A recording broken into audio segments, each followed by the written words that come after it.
Oke guys, welcome back to Daily Charting with Toshi, di mana kita akan daily chart your favorite cryptocurrencies. Oke, dalam 24 jam terakhir, cryptocurrency market meningkat sebesar 2,34%, dengan total market cap mencapai di 1,16 triliun US dollars. Dan kita bisa lihat, untuk Bitcoin, dia berhasil daily close di atas dari struktur, dan berhasil daily close juga di atas dari 27.000 ya. Dalam 24 jam terakhir, dia meningkat sebesar 1,59%, dengan harga running sekarang di 27.387. That's really good ya. Nah, untuk Ethereum peningkatannya nyaris, ya bisa dibilang malah lebih ya, lebih dari double dari Bitcoin. Dia sekarang meningkat sebesar 3,94% dalam 24 jam terakhir, dan sekarang trading di angka 1.778. Sementara untuk BNB, dia juga berhasil bertahan di atas dari EMA 50 sepertinya di sini ya. Dan dia trading di angka dia meningkat sebesar 1,37% dalam 24 jam terakhir, dan sekarang trading di angka 313. Sementara untuk XRP, dia bukan cuma rally lagi, tapi dia pump sebesar 12,53% ya dalam 24 jam terakhir, dan trading di angka 53 sen. Tenang ya, nanti kita akan bahas dengan satu video yang kita akan upload nanti sore ya, spesifik untuk XRP, apa saja yang terjadi ya. Untuk Cardano, dia meningkat juga lumayan besar, nyaris 9% ya, 8,97 dalam 24 jam terakhir, dan dia trading di angka 37 sen. Untuk Polygon Matic, dia meningkat sebesar 5,65%, dia angka 1 dolar lebih 9 sen. Dogecoin meningkat sebesar 2,44%, di angka 7 senan. Dan yang terakhir untuk Solana, dia meningkat sebesar 5,08% dalam 24 jam terakhir, dan dia trading di angka 20 dolar lebih 71 sen. Ya, jadi pada hari ini kita bisa lihat dengan jelas Bitcoin dominance turun ya, karena alts-nya meningkatnya luar biasa. Untuk economic calendar, kita bisa lihat pada hari ini akan keluar dua data penting dari US. Yang pertama adalah pending home sales yang kita perlu dia lebih rendah daripada forecast, dan juga crude oil inventories. Basically sama juga, kita pengen dia lebih rendah daripada forecast ya. Nah, dua data ini bisa dibilang menjadi resiko volatility seperti biasa ya. Jadi buat lo yang nanti punya posisi futures dan mau mengurangi resiko volatility ya, atau tidak mau sama sekali resiko volatility, gua kasih saran ya, lebih baik tutup dulu posisi sebelum jam 9 malam ya, just in case. Nah, lalu selanjutnya kita akan geser ke ini ya, news. Nah, news ini, untuk besok ya, gue lupa. Untuk besok akan ada beberapa data penting juga, arguably bahkan lebih penting daripada hari ini ya. Untuk besok kita akan keluar data GDP dari Amerika ya. Dan yang kedua adalah initial jobless claim. Ini harapannya dua-duanya sama, lebih tinggi daripada forecast ya. Karena ini lebih tinggi daripada forecast akan membuat USD melemah. Simpelnya seperti itu ya. Untuk detailnya kita akan bahas lagi di belakang, atau besok lebih tepatnya ya, bukan di belakang. Nah, selanjutnya kita akan geser ke news.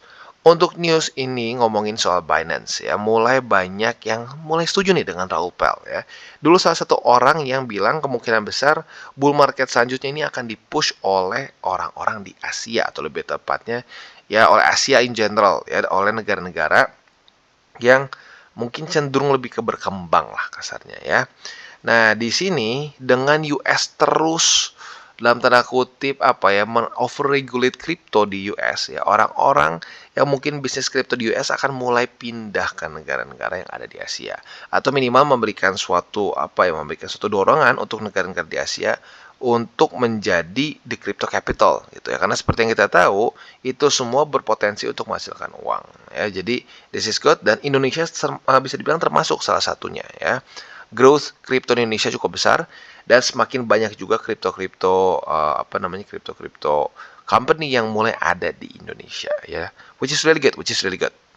Nah, tentunya bagusnya bukan cuma untuk para trader ya, tapi bagus juga untuk orang-orang yang ingin mencari pekerjaan ya, karena itu kan tentunya akan menyerap tenaga kerja ya, which is really good lagi. Nah, selanjutnya kita akan geser ke technical analysis, dan kita bisa di sini Bitcoin berhasil bertahan di atas dari 27.000 untuk hari kedua ya. Nah, ini bikin gue tenang nih, karena 2 hari kemarin lumayan masuk nih, secara wiki lumayan dalam. Nah, PR-nya sekarang ya masih sama, bertahan di atas dari 27.000 ya. Nah, tapi kalau gue pribadi sih ngelihatnya sekarang kan volume belum terlalu gede nih ya, sedikit turun lah bisa dibilang. like in volume. Nah, kalau gue sih harapannya nggak muluk-muluk, nggak usah dia mantul langsung. Gue berharap dia di sini konsolidasi dan dijemput oleh EMA 20. Nah, setelah dijemput oleh EMA 20, disitulah baru rally. Itu harapan gue, ya. Tapi kalau bisa loncat duluan ya bagus. Nah, gue nyaris lupa nih, sorry, gue nyaris lupa. Ada analisa di Twitter. Nah, analisa ini ngomongin apa? Ini ngomongin soal halving. Banyak orang berpikir, oh nunggu halving aja. Nanti udah halving kita akumulasi. Nggak salah sih. Kalau lu akumulasi di halving, di 2016 di sini, di 2013 di sini. Nggak, ini lebih tepatnya mungkin 2012 akhir ya. Dan di sini juga di 2020 ya. Bagus sih ya. Profitnya gede. Tetapi ya sesuai dengan pembahasan gue dari sebelum-sebelumnya, yang lebih bagus itu akumulasi saat sebelum halving justru ya. Kalau kita lihat di sini ya. Dulu ini oleh EMA 200, EMA 200, EMA 200 lagi. Nah, kali ini yang nahan bull support band ya. Ya, enggak sih, baru-barulah bull support band. Jadi bisa dibilang yang kali ini nahannya lebih satu statistik 20% ya dari EMA 200. Ini terjadi tapi sebelum cuma week. Nah, kali ini oleh candles begitu ya. Nah, tapi intinya apa? Buat lo yang sudah akumulasi 15 ribuan, menurut gua that's really good ya, dan congratulations, menurut gua itu possible bottom ya. Nah, balik lagi ke TA dari Bitcoin ya. Untuk daily-nya masih sama, PR-nya bertahan di atas dari 27.000. Andaikan jebol gimana, Bang? Kalau jebol, PR terbesar dari Bitcoin ya, ini adalah makro support yaitu MA 200. Yaitu gue berharap dia bisa bertahan di atas dari 25.530 something ya. Which is ini adalah support yang sebelum-sebelumnya mempertahankan harga Bitcoin dan lanjut ke bull market. Ya, jadi lagi-lagi 200 ini adalah makro support yang sangat penting untuk Bitcoin di weekly ya. Nah, untuk indeks dolar gimana, Bang? Untuk indeks dolar, dia sesuai dengan PR untungnya, ya. Jadi sesuai dengan pembahasan kita kemarin-kemarin, harapan gua adalah dia membuat daily close yang lower low, ya. Dan terjadi, ya, dia daily close di bawah dari struktur di sini. Walaupun pada hari ini sayangnya opennya di atas. Tapi nggak apa, ini menunjukkan bahwa pelemahan terjadi di indeks dolar, ya. Nah, PR selanjutnya apa? Harapan gue adalah dia kembali retest lagi ke 102,05 atau lebih bagus lagi bukan cuma retest, tapi daily close di bawah dari struktur ini. Apabila itu bisa terjadi, tentunya ini akan menjadi suatu bullish signal untuk Bitcoin. Ya, bukan cuma untuk Bitcoin, tapi risk on asset in general. Ya. Nah, selanjutnya kita akan geser ke buy limit. Sebelum kita masuk ke buy limit, seperti biasa gue akan ingatkan dulu, ya, disclaimer dulu bahwa semua konten dari DCWT dan TCI ini bukanlah financial advice. Tujuannya untuk edukasi dan membiasakan para subscriber gue untuk lebih mengerti charting. Charting ya. Lalu bagaimana cara untuk mendukung TCI? Ada banyak caranya. Lu bisa like our video, share our video, atau juga bisa menggunakan link referral kita di bawah. Dan sebelum kita lanjut, kita akan dengar dulu pesan-pesan dari sponsor kita pada hari ini. Oke, today's video is brought to you by Bybit, di mana kita bisa trade berbagai macam cryptocurrency aset dengan cara yang berbeda-beda. Buat kalian yang ingin akumulasi secara spot, tentunya kita bisa lakukan di sini. Derivatif juga bisa, ada juga pasar NFT, dan tentunya setelah kalian akumulasi, jangan lupa juga kalian bisa menikmati earn atau menikmati bunga lah kesannya ya di Bybit Earn. Bisa APY-nya tertinggi bisa mencapai 18%. Nah, tentu juga buat kalian yang ingin membeli kripto dengan lebih mudah ya, dengan cara yang lebih simpel, bisa juga langsung menggunakan kartu kredit atau debit card juga di sini. Dan juga buat kalian yang mungkin sudah lebih crypto savvy nih ya, bisa menggunakan options juga ya. Jadi kurang lebih seperti itu, dan buat lo yang belum punya akun di Bybit, silahkan bisa cek link referral kita di bawah dan mulai trade di Bybit. Oke, dan sekarang kita masuk dulu ke Bitcoin. Nah, untuk Bitcoin kita bisa lihat lagi-lagi kemarin ya, Bitcoin retest ke buy limit pertama kita secara spot. Ya, jadi untuk sekarang buy limit masih sama. Buat lo yang sudah kena kemarin sudah sedikit profit.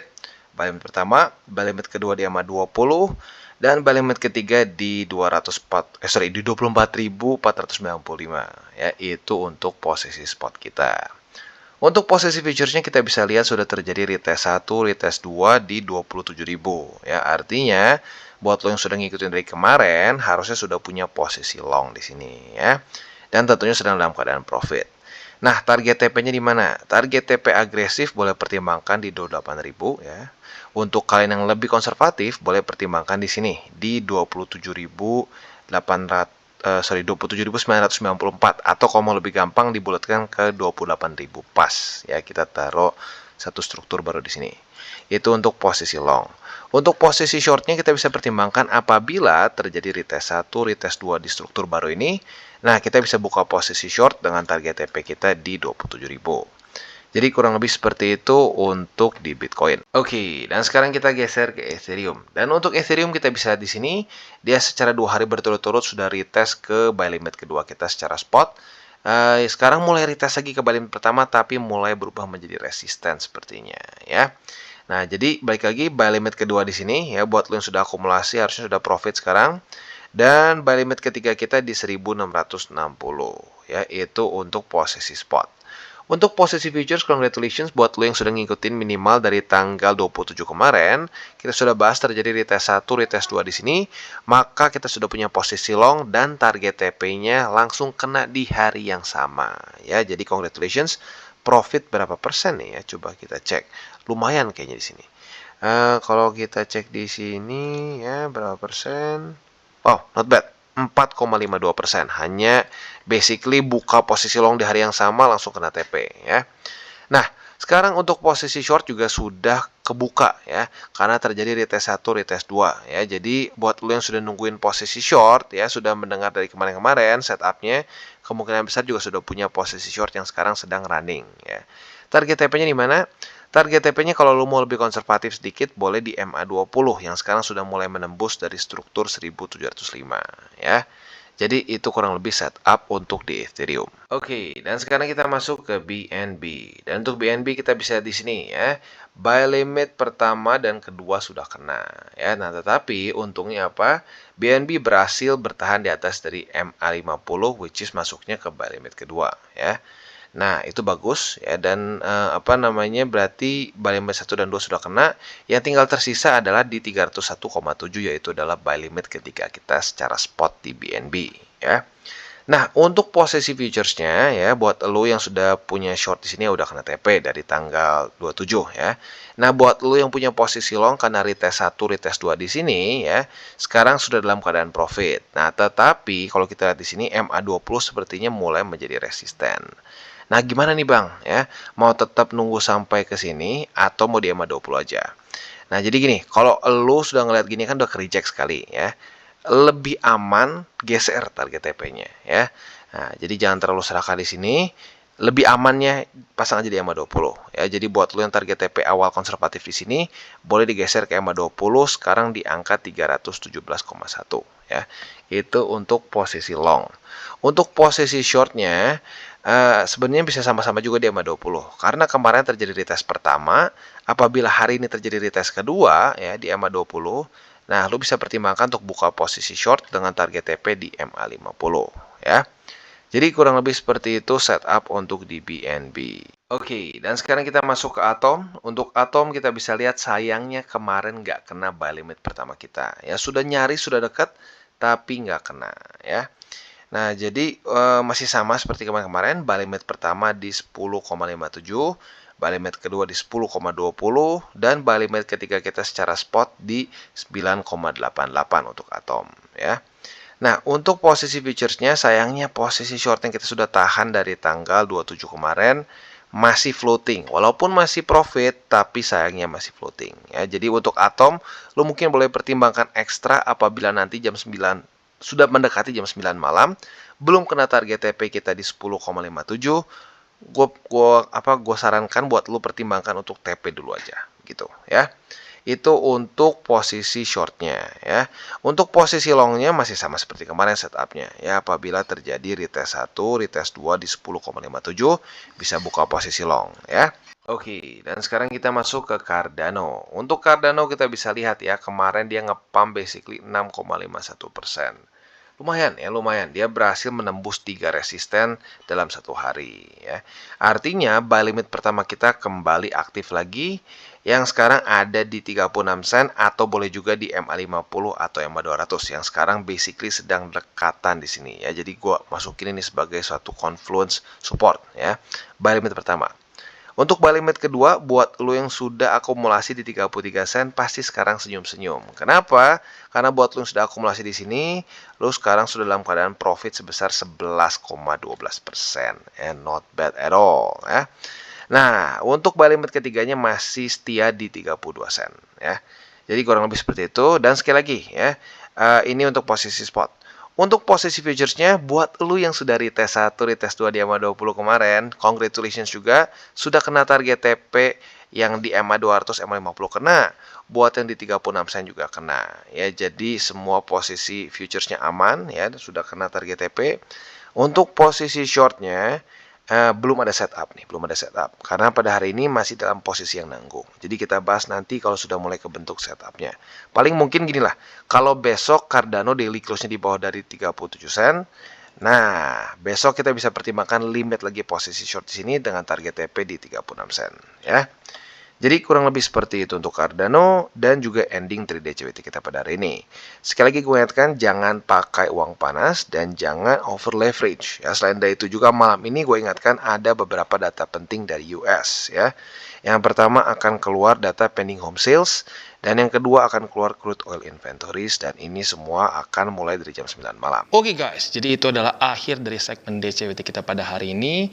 Dan jangan lupa bagi kalian yang merasakan manfaat dari segmen ini, jangan lupa untuk share ke teman-teman kalian. Dan apabila lu pengen mensupport channel kita, ya TCI, jangan lupa untuk menggunakan link referral kita di bawah.